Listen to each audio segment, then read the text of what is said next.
So, a couple years back, my buddies and I tried to stay in the park after closing time. Our plan was just to take some pictures. Nothing sinister or anything like that. We just wanted to be able to say we did it, you know?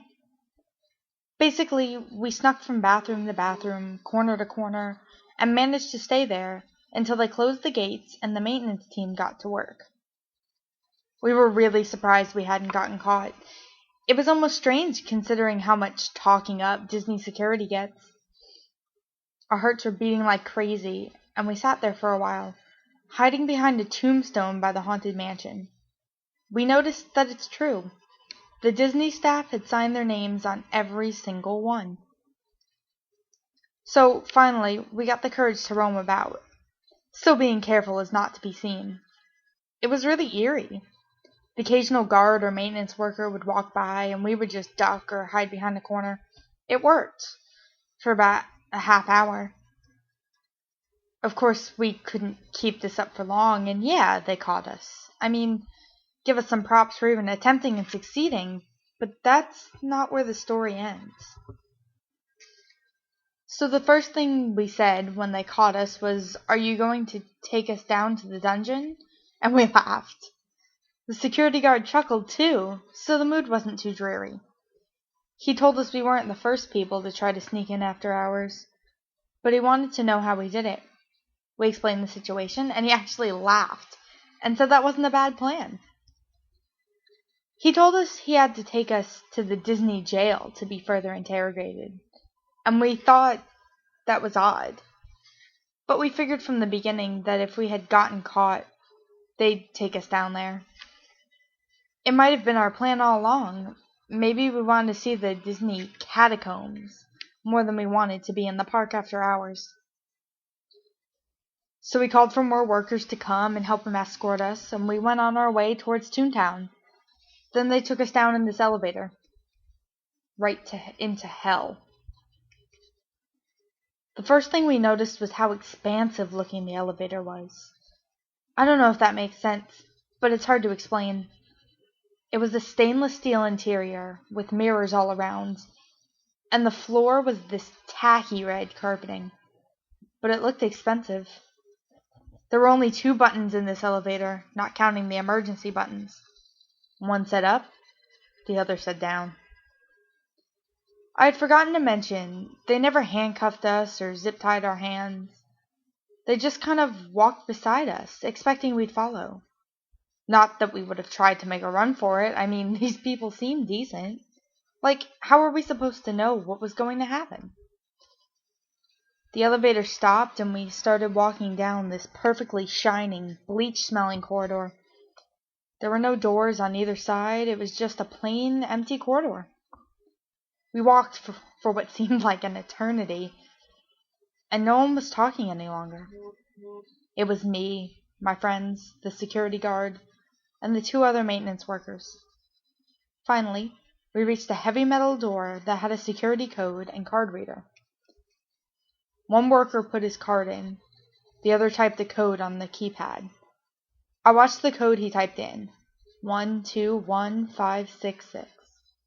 I only remember it because I found out later what its significance was, and it made me laugh, looking back. Strange. It's strange that I could laugh, looking back. They led me and my friends into another corridor. This one had doors down the hallway walls. Each door had little plexiglass squares, a 10 by 10 inch window at the top right corner. It looked sort of like a psych ward, to be honest, not so much like a jail. He led us to room 1901, and inside was a single desk with, surprisingly, 3 chairs for me and each of my friends. Then they left us there alone, closing the door on the way out. We sat in the chairs like obedient little children and waited for them to return, but they never did. 2 hours went by, and no one came back for us. My buddy Tim went to the door, and surprisingly, it was unlocked. He didn't open it, though. He was worried there'd be a guard on the outside and that they'd think we were escaping and we weren't looking for any more trouble. So about 25 minutes went by when we got restless and finally decided to leave the room. The hallway was empty like before. No signs of people, nothing. We started calling out, "Hello? Is anybody here?" No one answered our calls. We noticed surveillance cameras were placed above every door, and we got to wondering if there was any living soul in this place at all. We should have left right then and there, but then again, whoever does the right thing in these kinds of situations? Every door looked the same, and each one had a specific number above it. They weren't in order, like, say, rooms 1 to 10. They were scattered numbers. For example, our room had been 1901, but the door next door to it was 1205. We got to thinking and finally assumed they were just randomly chosen. We walked up that hallway and had no idea where we were going, what we were hoping to find, or even if it mattered. My other buddy, Guy, decided we should just leave. He said that if they really wanted us here, they'd have come back, and maybe it was just a scare tactic. Maybe they just wanted to trick us into thinking we were being arrested and were waiting for us outside to laugh. I felt weary of this whole situation, and Tim was just quiet the whole time, nodding his head here and there. He was more interested in looking into the door's little 10 by 10 inch windows. That wasn't a good idea. I tried to tell him, but of course no one listens to reason when they're freaked out. And we were definitely freaked the fuck out at this point. The cameras above the doors were capable of motion detection, and followed us as we wandered down the desolate corridor. The little red light at the bottom of the lens blinking each second. No noise filled the air. All we heard was each other breathing. Then it happened. We had reached the end of the hallway. Unfortunately, the door at the end had another PIN code reader. I tried the PIN from before, the one I saw them type in, but it was invalid. At that moment, the lights in the hallway shut off and we heard the doors. God damn it. I can still hear them to this day. The fucking doors opened, all lining up the corridor. They made a subtle creak and then a boom as they hit the wall beside them with force. As I said, after I entered the invalid code into the keypad, the lights shut off and the doors opened, except for the door with the keypad. We also noticed, as the doors opened, each doorway had a little bit of light seeping from its pathway. We stood there, stunned, for a good 5 minutes, not knowing what to do. We figured we'd trip some alarm, and this was just a protocol. A standard drill in case of an attempted escape. What were we supposed to think? So we turned the other direction, away from the locked door. A sense of panic hit all three of us for some reason, and we got the urge to run. No one agreed to running. It was like we all knew we had to, at the same time. Some sort of instinct. Like a baby gazelle knowing when to run from a lion. We were a lion's den, all right. It wasn't until about the 10th door we passed that we began to look into the doorways as we passed them. Standing at the doorways were people in costume. We were running past Donalds, Mickeys, Goofies, Plutos, and all different kinds of Disney characters. It was insane, and we screamed at the top of our lungs. I know they say never look behind you as you run, but I did. They were leaving their rooms and following us. Not running, just casually walking towards us. I think that is what made it much more terrifying. Almost like they knew we had nowhere to go. Now, I don't know if it was all in my head, just from sheer panic and fear of the moment, but I could swear on my mother's life, I heard It's a Small World playing over an intercom. I have a fear of dolls, and the ride always gave me the creeps my whole life. Now I could see them, the little robotic dolls standing in the doorways as we passed. Still following were the costumed characters. The dolls weren't chasing us, thank God. I would have died from a heart attack if I had seen the dolls following suit, but they didn't. It didn't make the situation all that better. I mean, how many times have you been followed by a group of costumed individuals seemingly out to fucking eat you alive? At least that's what I told myself to keep moving. Stopping meant being devoured by fucking Donald Duck. I don't know about you, but I don't want to go out like that. Tim was crying. Guy was sweating and breathing heavily, and I just kept turning my head to see if we were being followed, and of course, we were. I'm not sure how many doors we had passed at this point, or if there were really different characters at each door, but I knew that this hallway had to end at some point, and we were getting the fuck out of this place pronto. Easier said than done.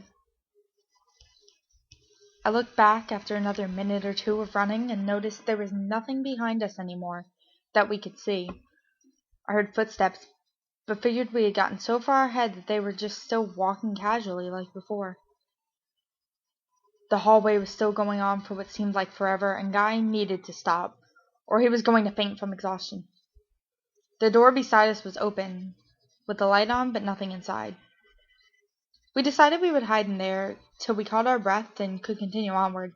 As we closed the door behind us, I noticed the room was 1966. Again, that meant nothing at the time. Tim was pacing the room, Guy was laying on the floor, still breathing pretty hard. And I was at the window. Looking out, I saw nothing. No more music, no nothing. It was dark out and hard to tell for sure, but I figured I would have seen figures, shadows, something. Still, I kept watch. After 15 minutes or so, Guy said he was good to go. Tim was the only one smart enough to pull out his new Razor cell phone. No signal, of course.